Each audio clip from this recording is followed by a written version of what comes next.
ማርኮኛልና ክብርሽ ላንቺ ልገዛ ላመስግንሽ ማርኮኛልና ክብርሽ ላንቺ ልገዛ ላመስግንሽ ማርኮኛልና ክብርሽ ላንቺ ልገዛ ላመስግንሽ ማርኮኛልና ክብርሽ ላንቺ ልገዛ ላመስግንሽ ለድራማ ሊያገለግለን ይችላል ማስመሰል ምንም ውስጥሽ ሳይጎዳ የተጎዳሽ መስለሽ ስቅስቅ ብለሽ አልቀሰሽ ልታስለቅስኝ ትያለሽ ለሱ ብዬ ምስቀው ዞር ሲል ወደ ራሴ ትካዜ መመለስበት በምንድነው የወደቅኩት በምንድነው የበረታሁት በምንድነው የደከምኩት አገልጋይ ሲኮንስ የማስመሰል ህይወት የሚያመጣው ተጽዕኖ ምንድነው?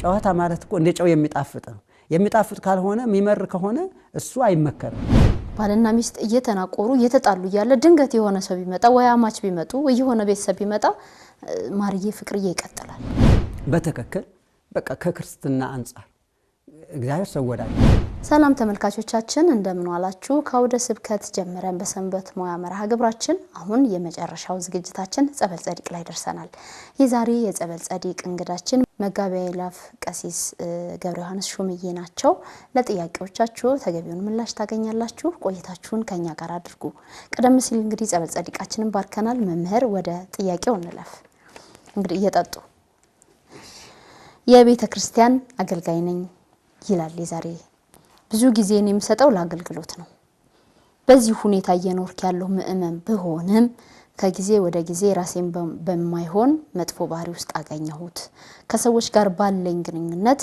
እውነተኛ ማንነቴን እንዳጣሁት ይሰማኛል እጅግ በጣም አስመስላለሁ መሳቅ ሳልፈልግ ለሰው ብዬ ስቃለሁ ለራሴ ዝም ማለት ብፈልግም ሰዎች እንዳይቀየሙኝ እንዳያገሉኝ እንዳይጠሉኝና ከነሱ ጋር ያለኝ ግንኙነት እንዳይሻክር ብዬ ማድረግ የማልፈልገው ሁሉ አደርጋለሁ በመንገር ላይ እንኳን ሲሄድ ሰዎች አዩኝ አላዩኝ ብዬ ከተገጣጠምን የከበረ ሰላም ታቀርብላችኋለሁ ካላዩኝ ግን እኔም ተደብቄ አልፋችኋለሁ ይሄ እንግዲህ አንደኛው ነው በአጠቃላይ ያንዳንዱ ግንኙነቴ ማስመሰል የበዛበት ነው የማልወዳቸው የተቀየምኳቸው ሰዎች እንኳን ሳይቀሩ ሳገኛቸው ሰላምታዬና ጨዋታዬ ሁሉ የማስመሰል እንጂ ከልቤ አይደለም በዚህም የተነሳ ውስጤን ሳዳምጠው በራሴ እያፈርኩ ሸማቀቃለሁ ራሴን መታዘባለሁ ከክርስትናዬ ጋርም እንደሚጋጭ ቢገባኝም ላስተካክለው ሞክሬ አቃተኝ በዚሁ መቀጠል ደግሞ ከንቱ ድካም ነው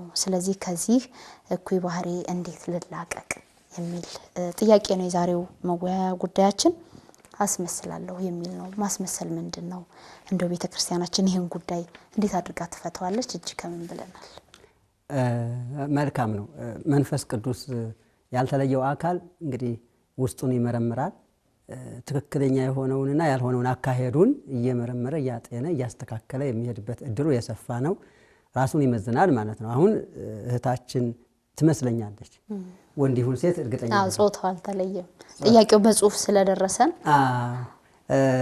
ወንድማችንም ይሁን እህታችን ሁለቱም ያው ጥያቄውን ሲያቀርቡ የማስመሰል ጉዳይ ነው ውስጣቸውን እየወቀሰው ነው ይሄ ማስመሰሉ የራሳቸው ልብ ራሱ እየወቀሰው እንደሆነ ገልጸውልናል ማስመሰል እንግዲህ በፈሪሳውያን ጠባይ ውስጥ በወንጌል ከተኮነኑት ሐሳቦች አንዱ ነው በጌታችን በጣም እንድንጠነቀቅባቸው ከታዘዝናቸው ነገሮች ውስጥ የፈሪሳውያን እርሾ ተብለው የሚታሰቡት አንደኛው ግብዝነት ተብሎ የሚታወቀው የማስመሰል ነው ግብዝነት የሚባለው ከዛ ተመጻዳቂነት እሱ ደግሞ ጽድቅን ብቻ ያወሩ መኖር የሰሯትን ትንሽ ጽድቅ ለአመታት ሁሉ ሲናገሩ መኖር ስንት መሰራት የሚገባው ያለ ስንት የሰራ ከነሱ የሚበልጥ የሰራ ያለ የሌላውን ረስቶ የራሱን ሁሉ በቃ የሰሯትን ጽድቅ በሳምንት 2 ጊዜ ጾማለሁ ካለኛ 11 ይሄ ነው ጽድቅ የሚባለው እግዚአብሔር የሚጠላው አታውቆምና ላሳውቀህ ማለት ያህል ስለሚሆን እግዚአብሔር የሚጸየፈው ነው እሱ አሁን እዚህ ጋር ግን የተነሳው ግብዝነት ነው ሳይሆኑ መስሎ መታየት ማለት ነው ጻድቃን ሳይሆኑ ጻድቃን መስሎ መታየት ቅዱሳን ሳይሆኑ ቅዱሳን መስሎ መታየት በልብስ መቼም ቅዱሳን መሆን አይቻልም በማስመሰል ለድራማ ሊያገለግለን ይችላል ማስመሰል ምንም ውስጥሽ ሳይጎዳ የተጎዳሽ መስለሽ ስቅስቅ ብለሽ አልቀሰሽ ልታስለቅስኝ ትያለሽ ከት ብለሽ ስቀሽም ልታስቅኝ ትችያለሽ ይሄ ማስመሰል ድራማ ለድራማ ሊያገለግል ይችላል ለክርስትና ግን አያገለግልም፣ ለህይወት ግን አያገለግልም። እና ይሁዳም የተጎዳው ፈሪሳውያንም የተጎዱት በማስመሰል ነው። መጥቶ እኮ ይሁዳ ጌታችንን ቅፍ አድርጎ ሲስመው ከላይ ለሚያየው ሰው በቃ ምንም ችግር የሌለበት ወዳጅ ነው የሚመስለው። ወዳጅ ግን ከጀርባው ያለው ነገር ስታዩ ይሁዳ ክርስቶስን ሽጦ የመጣ አሁንም ለማስያዝ መንገድ እየመራ የመጣ ሰው ነው። እና በዚህ ልክ ምን ሄድ ከሆነ እየተከተልን ያለነው ክርስቶስን ሳይሆን ይሁዳን ነው ማለት ነው።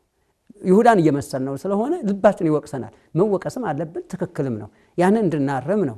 የተጣሉኝ ሰዎች እንኳን ሳገኛቸው በቃ ምንም እንዳልተፈጠረ አድርጌ በማስመሰል አብሬያቸው እስቃለሁ፣ ጫወታለሁ የሚል ሐሳብ ጥሩ ነገር አለው። እሱ ጥሩ ማለት ወደ ፍቅር እንደተጣላቻቸው እነሱ ላይ ያውቁ ይችላሉ። የልብሽን ማን ያውቀዋል?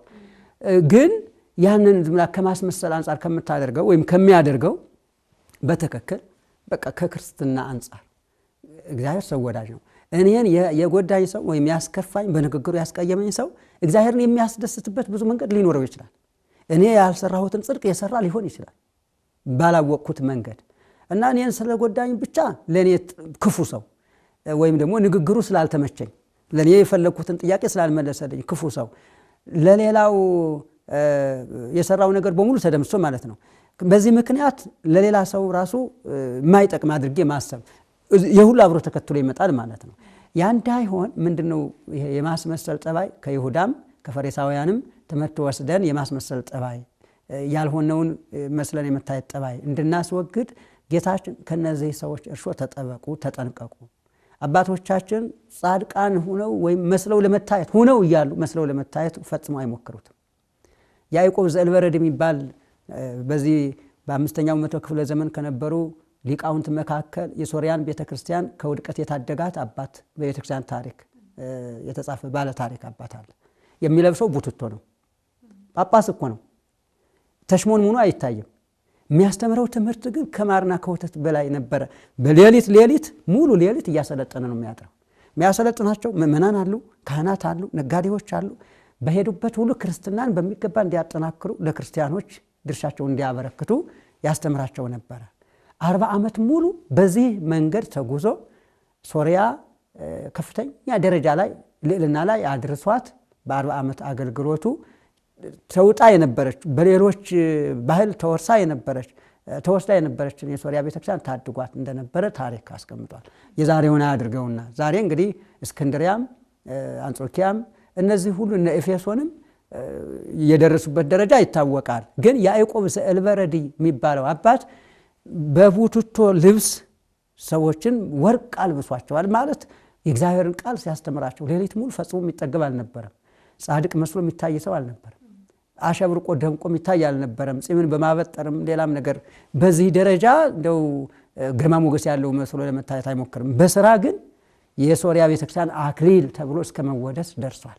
አሁን ያዕቆብ የሶሪያ ክርስቲያኖች ያዕቆባውያን ተብለው እስከ መጠራት በስሙ እስከ መጠራት ድረስ ይኮሩበታል።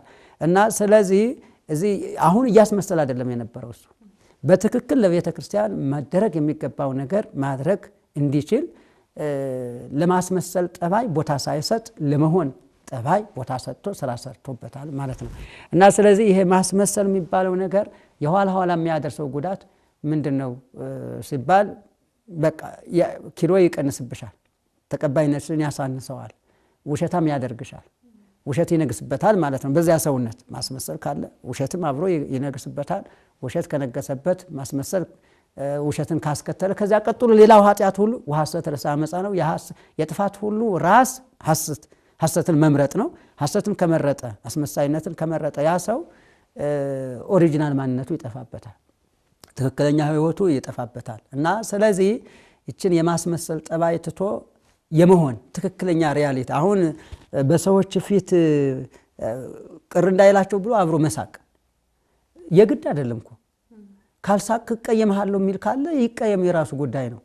የሚያስቅ ካለ ትስቅ ያለሽ ግድ ከሆነ የሚያስቅ ነገር ካለ፣ የሚያስቅ ከሌለ ዝም ማለት ነው። የሚያስለቅስ ካለም ታለቅሻለሽ የግድ ከሆነ ማለት ካለ ሁኔታው ካለ። ከሌለ ግን ተራ ጨዋታ ለመጫወት ችግር የለም። ዝም ብሎ እንደው አርምሞ ነኝ እንደሚሉ ሰዎች ዝም ብለው በሜዳ ላይ ከሰው ጋር ተቀላቅሎ አርምሞ ነኝ እንደሚሉ በአርምሞ መኖርም አይቻልም፣ በአርምሞ መስራትም አይቻልም።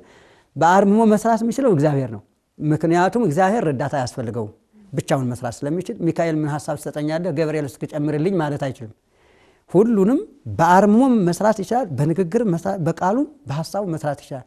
ሰው ግን ሐሳብ መለዋወጥ ካልቻለ ብቻውን ስኬታማ መሆን አይችልም። ከሌላ ሐሳብ ይወስዳል። የሚጠቅም ሐሳብ ካለ ይወስዳል፣ የሚጠቅም ከሌለ የራሱን የሚጠቅም ሐሳብ ይሰጣል። ስለዚህ ዝም ብሎ ብቻ ይዘጋጋ አንልም፣ ይጫወት። ሲጫወት ጨዋታ ማለት እኮ እንደ ጨው የሚጣፍጥ ነው። የሚጣፍጥ ካልሆነ የሚመር ከሆነ እሱ አይመከርም። ራስን ማግለል ይቻላል። ወራጅ አለ እዚህ ብሎ መውረድ እንደሚቻለው ከታክሲ ውስጥ ከንግግር ውስጥም እንደዚሁ መውረድ ይቻላል። እና ስለዚህ የማስመሰሉን ጠባይ በፈሪሳውያን በይሁዳ የታየ የተወገዘ ቤተክርስቲያን እጅግ የምትነቅፈው ክርስትና የሚጸየፈው ጠባይ መሆኑን ከተረዳን ማስመሰል የሚባል ነገር ማስወጣትና እውነትን ማስገባት አይከብደንም ብዬ አስባለሁ። እንደው ነገሩን ከስሩ አንከጥሩ ይላሉና መነሻው ምንድነው? በተለይም ደግሞ ሰዎችን ለማስደሰት ተብሎ የሚደረግ ማስመሰል መነሻው ምንድነው? ምክንያቱም መነሻውን ካወቅነው መፍትሄው ያው ቀላል ነው የሚሆነውና አንዳንድ ጊዜ በትዳር ውስጥም ቢሆን ባልና ሚስት እየተናቆሩ እየተጣሉ ያለ ድንገት የሆነ ሰው ቢመጣ ወይ አማች ቢመጡ ወይ የሆነ ቤተሰብ ቢመጣ ማርዬ ፍቅርዬ ይቀጥላል። ማስመሰል አይደል ይሄ?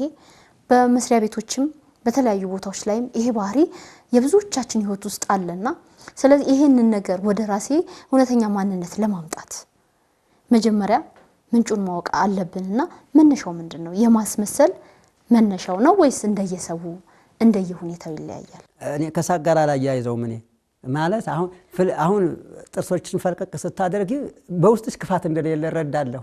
ማለት ሰላማዊ የሆነ ልብ ለኔ እንዳለሽ እገነዘባለሁ።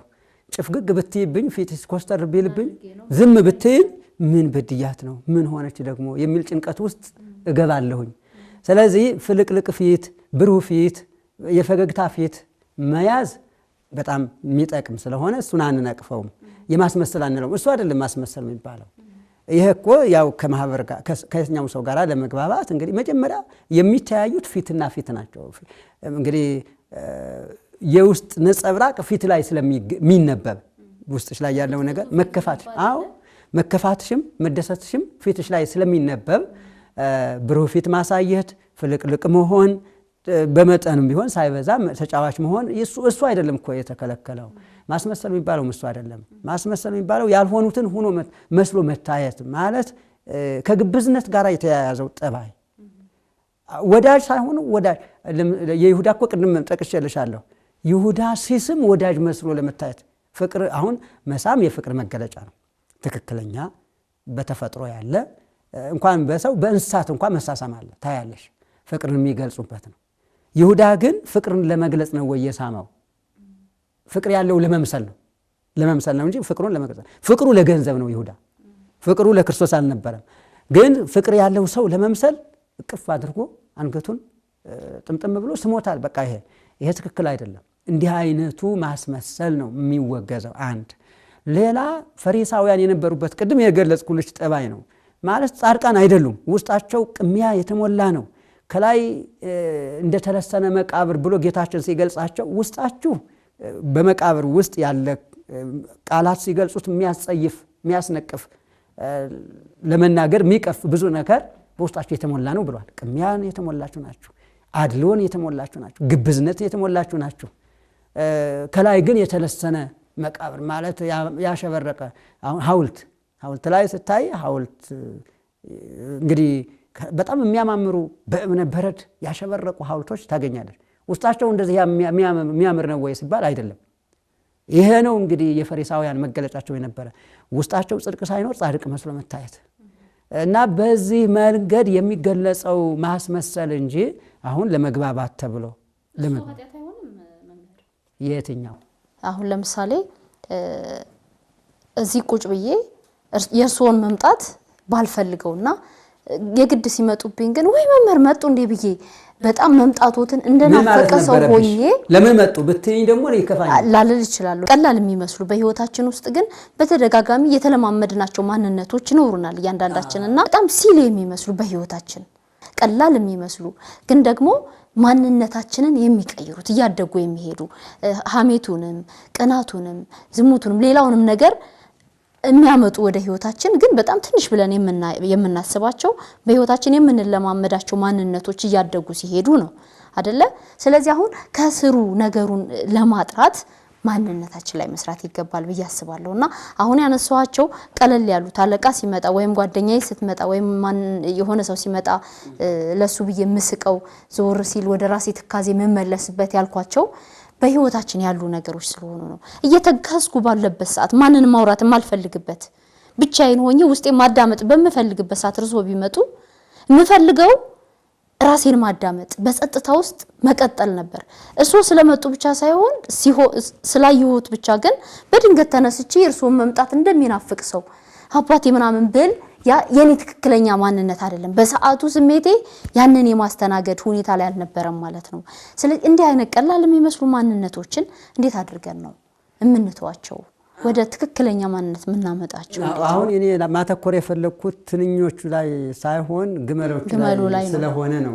እንደው ከትንኞቹ እንነሳ ብዬ ነው። ትንኞቹን የምታጠሩ ግመሎቹን የምትውጡ ጸሐፍትና ፈሪሳውያን ወዮላችሁ ብሎ በጣም ትንንሽ ነገሮችን አግዝፎ ማሳየት ትልልቆችን ደግሞ አሳንሶ ማሳየት ስለነበረ ጌታችን ያተኮረው ትልልቆቹ ላይ ስለነበረ የኔም ትኩረት እዛ እንዲሆንልኝ ፈልጌ ነው። ግን ደግሞ ማንነታችንን የሚሸረሽሩትና ወዳልሆነ መንገድ የሚወስዱን በጣም ጥቃቅን ብለን የጣልናቸው ነገሮች እያደጉ ሲመጡ ነው። ትክክል። እሱን በተመለከተ ወይናችንን የሚያበላሽቱን ጥቃቅኑን ቀበሮች አጥምዳችሁ ያዙልን ይልና ቅዱስ ጥበበኛው ሰሎሞን በመኃልየ ያስቀመጠው ሐሳብ አለ።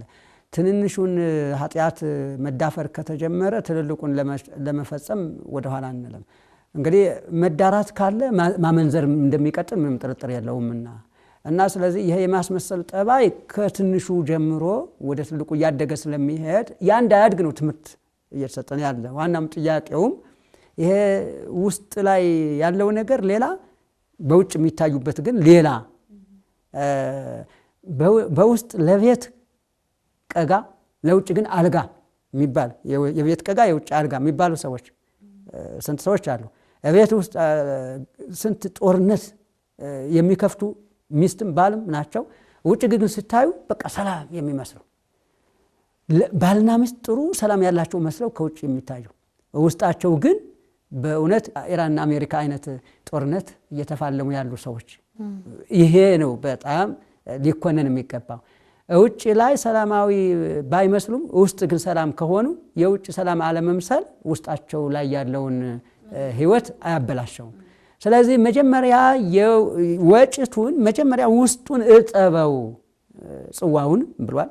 ጽዋውን መጠጫ ነው አይደለ? ይሄ ጽዋ ይሄ አሁን ከውጭ የሆነ ቆሻሻ ሊኖረው ይችላል። ዋናው የሚጎዳሽ ቆሻሻ ግን ውስጥ ላይ ያለው ነው። ውጭ ያለው ቀላል ነገር ነው። መጀመሪያ የውስጡን እጠበው ከዛ በኋላ የውጭንም ታጸዳዋለህ አንተ ግብዝ ብሎ ጌታችን የሚነግረን ነገር መጀመሪያ ውስጥ ላይ ያለው ማንነት መኖር አለብህ ነው። ውስጥ በትክክል ሰላም የሚሰጥህ መንገድ እየተከተልክ አይደለም የነገረህ ነው። እና ስለዚህ ራስን እያታለልክ ራስን ማታለልኩ ነው ግብዝነት፣ ራስን መደለል። ራስን ማታለል ማለት ደግሞ በጣም ትልቅ ሞኝነት ነው፣ የዋህነት ነው። እና ስለዚህ ውስጥ ላይ ያለው ስንት ነገር ችግር እያለ ጦርነት እያለ ለውጭ ሰላማዊ ሰው ለመምሰል ስንት ኃጢያት በውስጥ እየተሰራ ዝሙት እየተፈጸመ ታማኝነት እየጎደለ ውጭ ግን ታማኝ መስሎ ለመታየት አማኝ መስሎም ለመታየት መሞከር በጣም አደጋለሁ። ዞሮ ዞሮ ግን ውስጥና ውጭ መለያየት የለባቸው ማለት ነው። ቀዳሚ መሆን ያለበት ትክክለኛው ህይወት የውስጥ ነው መጽዳት ያለበት። የውስጥ ጤንነት ካለ የውጭ ነገርማ የሚታይ ነው። በየትኛውም ሰው የሚታይ ከሆነ በተለያየ ሰው ይቀረፋል። ሰውም ያይና ሐሳብ ይሰጥሻል፣ ትክክል አይደለሽም ይልሻል። ውስጥ ባለው ነገር ግን በዋናነት አንቺ ነሽ የምትረጂው። ሰው በውስጡ ካለችው ከነብሱ በቀር በውስጡ ያለውን ችግር ሌላ ሊያውቀው የሚችል የለም። የታወቀ ነገር ነው። ውስጡ ያለው ችግር ማለት ሰላም ማለት እና ውስጥሽን ማድመጥ መቻል አንዱ የሰብአዊነት ማንነት ነው። ስለዚህ ህሊናችን የሚመዝናቸው ነገሮች አሉ፣ የሚያጣራቸው ማጣሪያዎች አሉት። ራሳቸውን የቻሉ ማለት በተፈጥሮ በሰብአዊነት ራሱ ምንጸየፍ ነው። ህሊናችን የሚጸየፋቸው ክፋቶች አሉ። እንደገና እኛ ደግሞ አስገድደን ደግሞ ምናለማምዳቸው ነገሮች አሉ። ህሊና ዝም ብሎ እንዲለምዳቸው የምናደርጋቸው። አሁን በክርስትና ህይወት ሆነሽ ስትኖሪ በክርስትና ስትመዝኝ ዝሙት በእግዚአብሔር ዘንድ የሚያጸይፍ ኃጢአት ነው። በሰብአዊነት ደረጃ ስጋ ግን የሚደሰትበት ነው። ትጋት በጣም የሚያስደስት ነገር ነው። በእውነት በውጤትም ውጤታማ የሚያደርግ የሚያሸልም ነው። በዝም ብለሽ በስጋ ደረጃ ስታስቢ ግን እንቅልፍ በጣም ይጣፍጣል። የሚጣፍጠውን እንቅልፍ ትተሽ ውጤት የሚያመጣውን ትጋት መምረጥ ህሊናሽ በትክክል ይችላል፣ ያውቃል። በእርግጠኝነትም ይችላል፣ ማወቅ ብቻ አይደለም ይችላልም። እንደዚሁ የሚጎዳውን ክፋት የሚጎዳውን ማስመሰል ትቶ የሚጠቅመውን እውነተኛ ህይወት መኖር ህሊና ይረዳዋል። ከህሊና ወቀሳ የተነሳ እኮ ነው ወንድማችን ጠያቂያችንም እየተጨነቁ ያሉት እና የማስመሰል ህይወት እነሱም እኮ እየቀፈፋቸው ነው እና እንዴት ልሁን ነው። ስለዚህ ወደ ራስ መመለስ፣ ወደ ውስጥ መመለስ፣ ውስጥን ማጽዳት፣ በቃ እውነተኛ መሆን የሚገባንን ነገር ለመሆን መጣር መታገል ነው። ሌላ ምን ታመጫለሽ እዚህ ውስጥ? ሌላ ምንም ሊመጣ የሚችል የለም። ራስን መሆን፣ ሌላውን ለመሆን የምናደርገው ጥረት ሁሉ በፍጹም አያዋጣንም ማለት ነው። አሁን እኔ ብቻ ነው መሆን የምችለው፣ እኔነቴን ቀይሬ አሁን ሌላውን ቆንጆ ሰው ልሁን ብል ፈጽሞ አስመስለው ይሆናል እንጂ አልሆንም። አንቺ አሁን ያለሽ ውበት የራስሽ ቁንጅና እግዚአብሔር የሰጠሽ ልዩ ጸጋ ልዩ ሀብት ነው። የራስሽ አላረካሽ ብሎ ሌላዋን ሴት ለመምሰል በድምጽም በገጽም በመልክም በውበትም የምታደርጊው የአለባበስ ጥረት በሙሉ አርቲፊሻል ያደርግሻል እንጂ ኦሪጂናል ማንነትሽን አያሳይልሽም። ስለዚህ ውስጥን መኖር ራስን መሆን ዋና ውስጥን መኖር ራስን መሆን ለህሊናም እርካታ፣ ሰላም፣ ለራስ ማንነት በጠቅላላ ዋጋ መስጠት ነው ማለት ነው። ለሁሉም አስተዋጽኦ አለው። መልካም። እንደው የማስመሰል ህይወት እንግዲህ በምእመናን በሰው ህይወት ላይ ስናየው ይሄን ይመስላል እንዳሉ በአገልጋይ ህይወት ውስጥስ በአንድ አገልጋይ መንፈሳዊ ህይወት ላይ መቼም የሚያመጣው ተጽዕኖ ይኖራል ብዬ አስባለሁና አገልጋይ ሲኮንስ የማስመሰል ህይወት የሚያመጣው ተጽዕኖ ምንድነው? መልካም። ከህሊና ጋር ያጋጫል። በዚህ በፈሪሳዊነት ያስወቅሳል። ግንኙነትን ያሻክራል። ከእግዚአብሔር ጋር ያለውን ግንኙነት ያሻክራል። ከራስ ጋር ያለውንም ሰላም ያሳጣል። እውነት አስመሳይ የሆነ ሰው ትክክለኛ ሰላም አይኖረውም በእርግጠኝነት እና ግጭት ይፈጥራል። ክብርን ያሳጣል። አሁን አስመሳይ ከተባለ አንድ ሰው ለዛ ሰው የሚኖርሽ ክብር አይኖርም። በቃ ውስጥሽ ላይ ቦታ አይኖረውም ያ ሰው ማለት ነው። አስመሳይ ካልሆነ እውነተኛ ካልሆነ ማለት ነው። ክብርን ያሳጣል። ሰዎችን ማታለል ነው። ከእግዚአብሔር ጋር ያለውን ህብረት ያሳጣል። የንስሐ ህይወት እንዳይኖርሽም ያደርጋል። ዝም ብሎ በማስመሰል ብቻ መኖር ይሆናል እና ይሄ ከሌለ አገልግሎሽ ውጤት አታገኝም። በዜሮ ይባዛል። የፈሪሳዊ አገልግሎት ምን ጥቅም ነበረው? ምንም ጥቅም አልነበረውም። እና ስለዚህ ፈሪሳዊነት ይሆናል፣ ክርስቶሳዊነት ይቀራል ማለት ነው። ባጭር ሳስቀምጠው ይሄንን ነው መናገር ነው። እንደው በመጨረሻም እንግዲህ ከማስመሰል ባህሪ ለማውጣት ወሳኙና እንደው የመጀመሪያው እርምጃስ ምንድነው? እንዴት ነው ከማስመሰል ህይወት አንድ ሰው ለመላቀቅ ቢፈልግ ወንድማችን እንዳሉ ከህሊናችን ጋር እየተጋጨን እግዚአብሔር እንዳሳዘነን ራሳችንን እንደጎዳን እየተሰማን ግን ደግሞ መውጣት ላቃተን ምእመናን እንግዲህ የመፍትሄ አቅጣጫ ይኖራል ብዬ አስባለሁና ወሳኙና የመጀመሪያው እርምጃ ምንድነው? እንዴት ነው ከማስመሰል ህይወት መላቀቅ የሚቻለው? በጣም ጥሩ። ምን ጊዜም እውነትን መቀበል እውነት የሁሉም ነገር መሰረት ናትና ሰው ነፃነት የሚያገኘው እውነትን መቀበል ሲችል ነው። እውነትን መቀበል ያልቻለ ህሊና ፈጽሞ ነፃነት አይኖረውም፣ ባርነት ነው የሚወርሰው እና መጀመሪያ እውነትን መቀበል የሚለው በጣም አስፈላጊነት አለው ማለት ነው። ከአስመሳይነት ጠባይ ለመውጣት እውነትን መቀበል። ሌላው ደግሞ ቀጥሎ ራስን ማድመጥም ደግሞ ትክክለኛ ሚዛን ለማምጣት ይጠቅማል። ራስን ማድመጥ እንግዲህ ከአለባበስም ጋር አብሮ ይሄዳል። አሁን መስሎ ለመታየት ለድራማ የሚደረገው ነገር ሁሉ ለህይወት ይጠቅመኛል ብለን ብንይዘው ይጎዳናል፣ አይሄድልንም እና ስለዚህ በትክክል ራስን ማድመጥ በሰከነ መንፈስ ነው። ከዛ በተጨማሪ የእግዚአብሔርን ቃል ሁልጊዜ በመስተዋትነት መጠቀም። ምን ጊዜም ፊትሽ ላይ ጉድፍም ይኑር ጥርስሽም ላይ እድፍ ይኑር መስተዋት አይተሽ ያለውን ጉድፍ ያለውን እድፍ ለማስተካከል ጥረት የምታደርጊውን ያህል የእግዚአብሔርን ቃል በመስተዋትነት እያየሽ የራስሽን ማንነት መለካት መመዘን በጣም አስፈላጊነት አለው። ይህን ካደረግን በእርግጠኝነት ከአስመሳይነት መውጣት እንችላለን። እነዚህ ሶስት ነጥቦች በወሳኝነት ያስፈልጉናል። ሌሎችም የሚጨመሩ ይኖራሉ። እነዚህ ግን በወሳኝነት መሰረታዊያን ናቸው። መልካም፣ እሺ፣ እናመሰግናለን። እንደማጠቃለያ ግን በዚህ ህይወት ውስጥ አለን ብለው ለሚያስቡ ተመልካቾቻችን የማጠቃለያ መልእክት ካሉት ያስተላልፉልና እንጨርሳለን። መልካም። እንግዲህ ምን ጊዜም ቢሆን የትኛውም ሰው ክብርን ይፈልጋል፣ ሞገስን ይፈልጋል። በየትኛውም ሰው መወደድን ይፈልጋል። መወደድንም ክብርንም ለማግኘት እውነትን መሰረት አድርጎ መኖር፣ ከአስመሳይነት ከግብዝነት መውጣት፣ ሁልጊዜ መታገል ያስፈልጋል።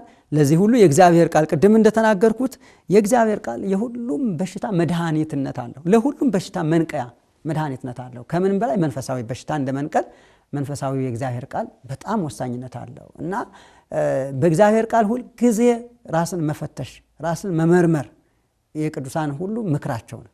ራስን መመርመር ቅዱስ ጳውሎስም ራሳችሁ እስኪ መርምሩ ምን ላይ ነው ያለው። ራሱ መንፈስ ቅዱስም በራእይ ምዕራፍ 2 እና 3 በዮሐንስ ራእይ ምዕራፍ 2 እና 3 ከወዴት እንደወደቅ እስኪ አስብ። ከወዴት እንደወደቅ 7 ሽልማቶችን አዘጋጅቷል። 7ቱም ሽልማቶች 7 መስፈርቶች አሏቸው። እዛ ውስጥ ድል የነሳ ነው ዋና መስፈርታቸው። ፍርሃትን በጥባት፣ አስመሳይነትን በእውነተኝነት፣ ክህደትን በሃይማኖት እና የመሳሰሉ ብዙ እዛ የሚዘረዘሩ ነገሮች አሉ። እነዚህ ሁሉ ድል የነሳ ርኩሰትን በቅድስና፣ ዝሙትን በንጽህና ድል የነሳ፣ ፈቃደ ስጋን በፈቃደ ነፍስ ድል የነሳ፣ ክፋትን በደግነት ድል የነሳ ሰው እነዚህን ያገኛል እያለ የሚዘረዝራቸው ሽልማቶች አሉ። ከዛ በፊት ግን መጀመሪያ አንድ የሚያስጠነቅቀው በየት በኩል እንደወደቅ አስብ ብሎ ይጠይቃል። ማለት በየት በኩል ነው?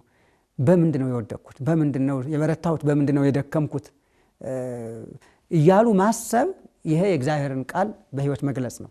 በዚህ ስንጓዝ በእርግጠኝነት እንጠቀማለን። ምንጎዳው ከእግዚአብሔር ቃል ውጭ ስንኖር ነው። ምንጠቀመው ደግሞ የእግዚአብሔርን ቃል ለሕይወታችን መመሪያ አድርገን መስተዋት አድርገን ስንጠቀምበት ነው። መስተዋት ውበታችንን የሚያሳምረውን ያህል የእግዚአብሔር ቃል የነፍስ ውበታችንን ያሳምርልናል። ምንም ጥርጥር የሌለው እውነት ነው። ይህን ቢጠቀሙ መልካም ነው እላለሁ። አመሰግናለሁ። እግዚአብሔር ያክብርልን መምህር። አሜን። እግዚአብሔር ይስጥልኝ። እኔም አመሰግናለሁ። እግዚአብሔር ያክብርልኝ። ተመልካቾቻችን የዛሬን አበቃን። ቀሪ ዝግጅቶች ይቀጥላሉ። መልካም ሳምንት።